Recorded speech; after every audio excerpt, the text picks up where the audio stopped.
It is the evening of the Capulet Mosque, or costume ball. Imagine the guests proceeding through the darkened streets with torches to light the way. Romeo and his two friends, Mercutio and Benvolio, join the procession. Their masks will prevent them from being recognized as Montagues. Mercutio and Benvolio are in a playful partying mood, but Romeo is still depressed by his unanswered love for Rosaline. Romeo has also had a dream that warned him of the harmful consequences of this party. He senses trouble. What shall this speech be spoke? For our excuse? Or shall we on without apology? The state is out of such prolixity.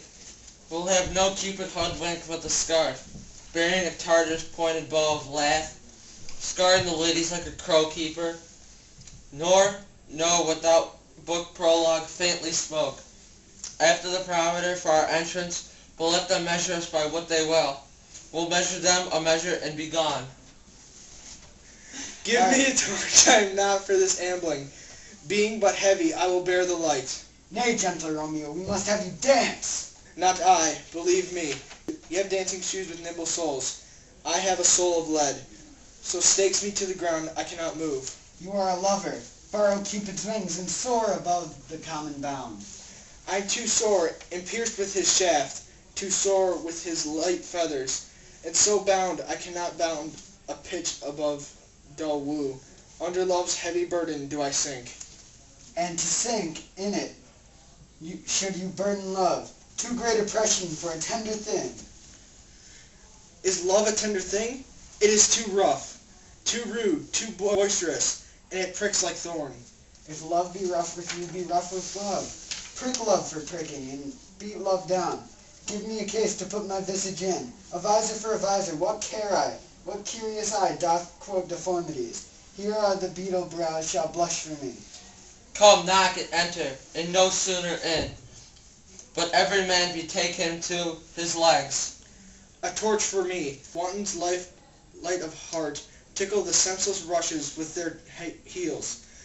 For I am proverbed with a grandsire phrase, I am a candle holder, and look on. The game was nearly so fair, and I am done.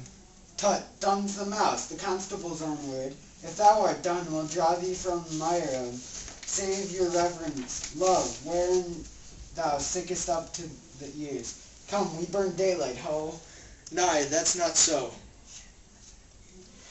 I mean, sir, in delay, we waste our lights in vain, like lamps by day. Take our good meaning, for our judgment sits 5 times in that ere once in our 5 wits. And we mean well in going to this mass, but 'tis no wit to go. Why, may one ask? I dreamt a dream tonight. And so did I. What was yours? That dreamers often lie. In bed asleep while they do dream things true.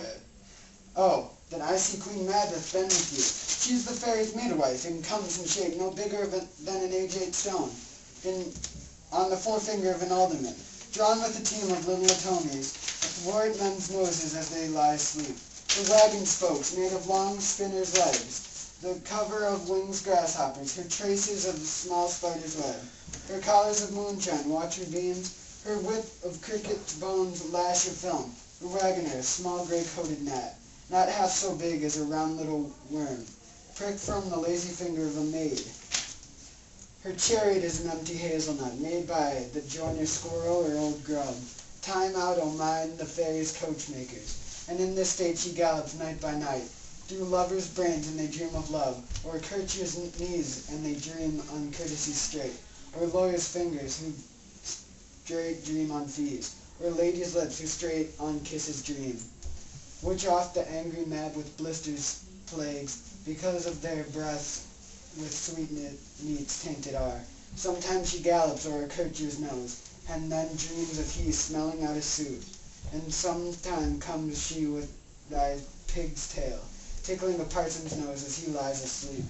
Then dreams of he another benefice, sometimes she driveth o'er a soldier's neck, and then dreams of he cutting foreign throats, of breeches and musquetoes, Spanish blades, of health 5 fathom deep, and then anon drums in his ear, at which he starts and wakes, and being thus frightened, swears a prayer or two, and sleeps again.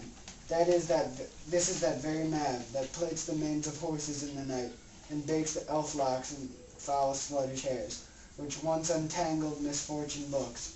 This is the hag, when maids lie on their backs, that presses them and learns them first to bear, making them women of good carriage. This is she. Peace, peace, Mercutio, thou speak of nothing. True, I talk of dreams which are children of an idle brain, begot of nothing but vain fantasy, which is as thin as of substance as the air, and more inconsistent than the wind, who woos even now the frozen bosom of the north, and being angered puffs away from thence, turning his face into the dew-dropping south. This wind you talk of blows us from ourselves. Supper's done, and we shall come too late. I fear too early, for my mind misgives some consequence, yet hanging in the stars, shall bitterly begin his fearful date, with this night's reveal and expire the term of a dreadful life closest to my breast, for some vile forfeit of untimely death. But he that hath the steerage of my course, direct my sail on, lusty gentlemen. Strike drum.